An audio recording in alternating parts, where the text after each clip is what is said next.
और बात पश्चिम बंगाल के, जहां के 3 दिन के दौरे पर देश के गृहमंत्री और बीजेपी के चाणक्य अमित शाह गए हुए हैं।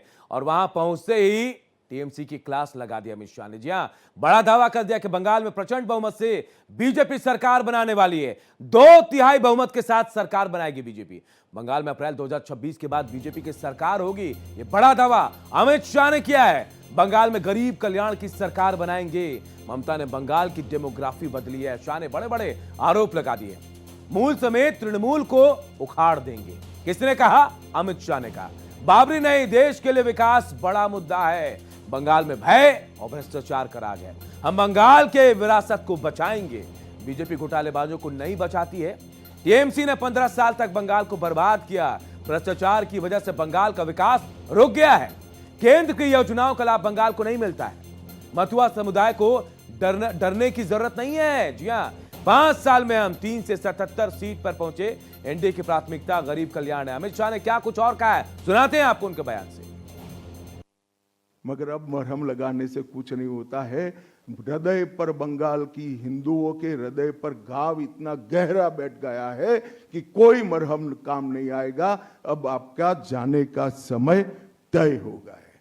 26 में हम निश्चित रूप से प्रचंड बहुमत के साथ भारतीय जनता पार्टी की सरकार बनाने वाले हैं। मुझे पूरा भरोसा है कि 2026 में बंगाल में 2/3 बहुमत के साथ भारतीय जनता पार्टी की सरकार बनेगी। ये बंगाल की जनता तय कर कर बैठी है।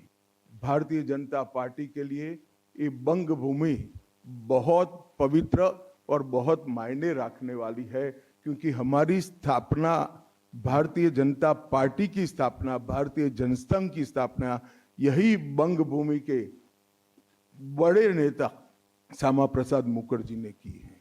और इस सब के साथ साथ एक ऐसी मजबूत राष्ट्रीय ग्रिड बनाएंगे जो बंगाल से घुसपैठ को समाप्त कर देगी। घुसपैठ रोकेंगे। सारे घुसपैठियों को चुन चुन कर भारत के बाहर निकालने का काम भी भारतीय जनता पार्टी की बंगाल सरकार करेगी। तृणमूल कांग्रेस के 15 साल के शासन में भय, भ्रष्टाचार और कुशासन और विशेषकर घुसपैठ से बंगाल की जनता चिंतित भी है, भयभीत भी है और आशंकित भी है। मगर अब तो अपने बयानों से अमित शाह ने साफ कर दिया है कि अगली बार सरकार बनेगी। क्या है शाह का संकल्प? देखिए, बंगाल में प्रचंड बहुमत से सरकार बनाएंगे। कौन कह रहा? अमित शाह ने कहा है। 2/3 बहुमत के साथ बीजेपी बंगाल में सरकार बनाने वाली। अमित शाह ने जाकर वहां ऐलान कर दिया कि उनकी सरकार बनने वाले। बंगाल में अप्रैल 2026 के बाद बीजेपी की सरकार बनेगी। इस बात का दावा अमित शाह ने कलकत्ता से किया है। बंगाल में गरीब कल्याण की सरकार बनाएंगे। किसकी सरकार होगी? गरीब कल्याण की। दमनकारी सरकार नहीं होगी जो टीएमसी की है। और ये तमाम दावे अमित शाह कर रहे हैं। एक बार निशाने पर दीदी हैं, क्या कुछ कहा? बयान नंबर 1 देखें। घुसपैठ से बंगाल की जनता चिंतित है, लेकिन ममता दीदी को चिंता नहीं है। बयान नंबर 2, बंगाल में भय भ्रष्टाचार का राज है। ये दूसरी बात, बड़ी बात जो अमित शाह ने कही है। तीसरी बात देखिए, बंगाल में गरीब कल्याण की सरकार बनाएंगे। कोई दावा है कि 2026 में बीजेपी सरकार बनाएगी। वहां ऐसी सरकार बनाएंगे जो घुसपैठ को नाकाम करेगी। ये चौथा बयान है जो सबसे बड़ा बयान के तौर पर इसे देखा जा रहा है। बंगाल में प्रचंड बहुमत से सरकार बनेगी और बीजेपी सरकार बनाएगी, ये बात कही है। 2/3 बहुमत के साथ सरकार बनाएंगे। ये छठा बड़ा बयान हम आपको बता रहे हैं अमित शाह ने कैसे निशाने पर लिया है। ममता ने बंगाल की डेमोग्राफी बदल दी है, बहुत तेजी से बदली है डेमोग्राफी, और इस पर निशाना भी साधा अमित शाह ने। 8वां बयान आप देखिए, मूल समेत तृणमूल को उखाड़ फेंकेंगे। ये बात अमित शाह ने कही है। बाबरी नहीं, देश के लिए विकास का मुद्दा बड़ा होता है। देखिए, ये बात भी कही, हम बंगाल के विरासत को बचाएंगे। जो हो रहा बंगाल में उसे लेकर चिंता जताई। कहा कि जो विरासत है बंगाल की उसे बचाया जाएगा। फिर कहा बीजेपी घोटालेबाजों को नहीं बचाती है। जो घोटाला बंगाल में हुए हैं उसे लेकर यह बयान दिया।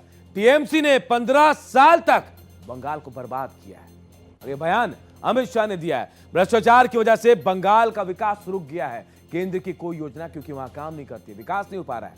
देखिए, केंद्र की योजनाओं का लाभ बंगाल के आम लोगों को नहीं मिलता है। इस बात पर भी निशाना साधा टीएमसी पर। वहीं मथुआ समुदाय को डरने की जरूरत नहीं है। जिनको दबाया जाता है, जिनको मारा पीटा जाता है, उनको डरने की जरूरत नहीं है। 5 साल में हम 3 से 77 सीट पर पहुंच गए हैं और यही वो बड़ा दावा जिसके जरिए कह रहे हैं कि एनडीए की प्राथमिकता क्या, गरीब कल्याण, और 77 के बाद सीधे सरकार बनाएंगे। बंगाल में अप्रैल 2026 के बाद बीजेपी की सरकार होगी। ये बड़ा दावा, बड़े बयान अमित शाह की तरफ से आया है। और देखिए, ममता ने बंगाल को घुसपैठियों का पनाहगार बना दिया। कहा जाता है कि पश्चिम बंगाल में सबसे ज्यादा घुसपैठी है। बंगाल में घुसपैठ को ममता जवाब दे, जो घुसपैठ क्यों हो रही है इस पर जवाब ममता क्यों नहीं देती है, ये सवाल भी अमित शाह ने उठाए हैं। हम आपको बता रहे, देखिए अब बंगाल में चुनाव तो दीदी को क्यों शिव शक्ति की याद आ रही है, क्यों आ रही, देखिए क्योंकि दुर्गा मंदिर बनाया जा रहा है। कहा कोलकाता में शिलान्यास हुआ, देखिए महाकाल मंदिर बनाया जा रहा है। कहा सिलीगुड़ी में निर्माण हो रहा है। अब देखिए दीदी भी भगवान के शरण में, शिव शक्ति की याद दीदी को आ रही है क्योंकि चुनाव है तो फिर क्या कर रही दीदी, आप समझिए। चुनाव से पहले नया दांव क्या हुआ, राजरहाट में दुर्गा आंगन परियोजना का भूमि पूजन कर दिया गया। अब क्या है, देखिए दीघा के जगन्नाथ धाम की तरह धार्मिक सांस्कृतिक केंद्र होगा, यानी बड़ा एरिया होगा, ये बहुत बड़ा। न्यू टाउन के पास 17.2 एकड़ पर बनेगा दुर्गा आंगन। कितना बड़ा होगा समझ लीजिए, 17 एकड़ का परिसर होगा। आप समझिए, दुर्गा आंगन के लिए 262 करोड़ का बजट है, छोटा मोटा बजट नहीं है। 262 करोड़ का बजट दुर्गा आंगन के लिए ममता दीदी ने रखा है। देखिए 2 साल में बनकर तैयार होगा मां दुर्गा का मंदिर और मां दुर्गा का आंगन, जिसके लिए 262 करोड़ का भारी बजट जो है जिसको ममता दीदी ने अलॉट कर दिया है। ये ममता का दुर्गा आंगन है। चुनाव से पहले का दाम है, देखिए राजरहाट में दुर्गा आंगन परियोजना। इसके अलावा देखिए बाबरी के बाद ममता का डैमेज कंट्रोल है। बाबरी वहां बन रहा, आपको पता है कि कैसे वहां हुमायूं कबीर ने बाबरी मस्जिद बनाने की बात कह दी, ये डैमेज कंट्रोल इसी तरह कह रहे हैं। देखिए शिलान्यास हुआ कहां, कोलकाता के न्यू टाउन में। निर्माण 2 साल में बन जाएगा दुर्गा आंगन। बजट 262 करोड़ और एरिया कितना, 17 एकड़ का परिसर, मतलब भव्य बनाने की कोशिश। कहीं ना कहीं हिंदुओं को टारगेट करने की कोशिश की, भाई हम आपके साथ हैं, यही बात कह रही है। बंगाल में मंदिर वर्सेस मस्जिद की पॉलिटिकल हो रहा है, देखिए राजनीति हो रही है। दुर्गा आंगन कोलकाता में, बाबरी मस्जिद मुर्शिदाबाद में, हुमायूं कबीर यही बनवा रहे, जिसके जवाब में अब ममता दीदी का नया पॉलिटिक्स आप समझिए। दुर्गा आंगन के अलावा महाकाल मंदिर, ये तमाम चीजें बनाने की बात करी जा रही है। बंगाल में मंदिर वर्सेस मस्जिद की पॉलिटिक्स हो रही है, कहीं ना कहीं से वोट से जोड़कर देखा जा रहा है। अब समझिए दुर्गा आंगन का शिलान्यास हुआ, बीजेपी ने क्या सवाल उठाए, जिस जमीन पर मंदिर है मुआवजे पर कई कानूनी केस पेंडिंग है, लेकिन इसके बावजूद मंदिर का निर्माण होगा। इस सरकारी पैसे का इस्तेमाल कैसे हो रहा है, धार्मिक स्थल बनाने के लिए क्यों किया जा रहा है, बीजेपी सवाल उठा रही है। अमित शाह ने सवाल उठाए हैं, बीजेपी की तरफ से यही सवाल उठाए जा रहे हैं कि धार्मिक जो आयोजन है, धार्मिक इस्तेमाल में क्यों सरकारी पैसे का इस्तेमाल हो रहा है। इसके अलावा तुष्टीकरण की राजनीति के लिए मंदिर निर्माण किया जा रहा है, सरकारी पैसे का इस्तेमाल धार्मिक स्थल बनाने के लिए किया जा रहा है। ये सवाल बीजेपी की तरफ से सवाल है। और देखिए देश में कितने बांग्लादेशी घुसपैठी हैं, देखिए अब समझिए 2004 का आंकड़ा बता रहे 1.20 करोड़, 2016 में 2 करोड़, 2025 में 3 करोड़। यह आंकड़ा बढ़ता ही जा रहा है, साल दर साल यह आंकड़ा तेजी से बढ़ रहा है। और इसी आंकड़े को कम करने की बात देश के गृहमंत्री अमित शाह कह रहे हैं। आप देखिए यूपी में बांग्लादेशी कैसे आते हैं, आप देखिए बांग्लादेश, आप देखिए हरा हरा बांग्लादेश, यहां पश्चिम बंगाल, मेघालय, असम, ये देखिए त्रिपुरा, मिजोरम, पश्चिम बंगाल कहां के देखिए 2217 kilometre, Assam 267 kilometre, Meghalaya 443 kilometre, Tripura 856, Mizoram 318। लेकिन आप ये देखकर आप समझ जाएंगे क्या मैं कहने जा रहा हूं। बांग्लादेश से घुसपैठ का डंकी रूट क्या है, देखिए मॉड्यूल नंबर 1, बांग्लादेश। घुसपैठियों को आइडेंटिफाई करना, अवैध तरीके से बॉर्डर क्रॉस कराना, कि डंकी रूट से बॉर्डर तक पहुंचाना। आप समझिए, ये हम आपको दिखा रहे हैं, देखिए कैसे डंकी रूट से घुसपैठिए बांग्लादेश से इन करते हैं। और बांग्लादेश से घुसपैठिए का डंकी रूट, ये घुसपैठियों को स्टेशन बस से पहुंचाया जाता है, ग्रामीण इलाकों के रास्ते कोलकाता भेजा जाता है, क्योंकि नजदीक है, वहां कोई पहचान पाना भी मुश्किल हो जाता है उनको। कैसे पहुंचाया जाता है उनको हम आपको बताने की कोशिश कर रहे हैं। पूरा रोड मैप कैसे डंकी रूट बनता है ये हम आपको बता रहे हैं। आप देखिए कोलकाता, महाराष्ट्र, यूपी, दिल्ली, राजस्थान और गुजरात, बांग्लादेश से घुसपैठ का मॉड्यूल है। देखिए ये इन शहरों में, इन राज्यों में पहुंचते हैं, बांग्लादेश से घुसपैठ का मॉड्यूल है। आप समझिए इतने राज्यों में घुसपैठियों की बात कही जा रही है, और सबसे ज्यादा पश्चिम बंगाल में। मॉड्यूल नंबर 4 देखिए, घुसपैठियों को रहने का इंतजाम किया जाता है, बस्ती में जगह दिलाई जाती है, चौकीदार, ईट भट्टे पर काम दिलाया जाता है, पूरा प्रॉपर तरीके से मैनेज किया जाता है, कैसे रखना है, कहां रखना है, क्या इनको मिलेगा।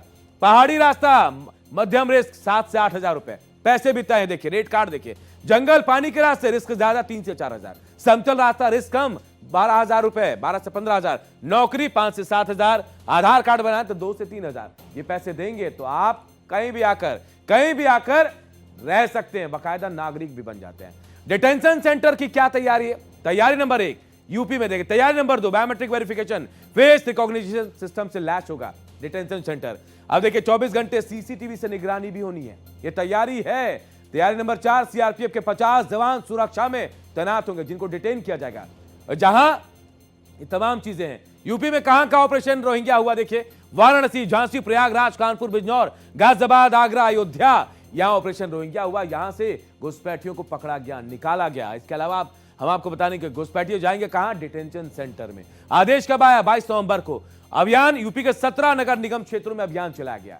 यह अभियान भी चलाया गया था। तैयारी देखिए, अस्थायी डिटेंशन सेंटर बन रहा है।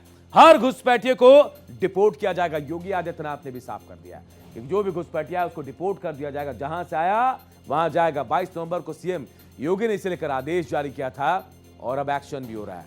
17 नगर निगम क्षेत्रों में घुसपैठियों को ढूंढा गया है।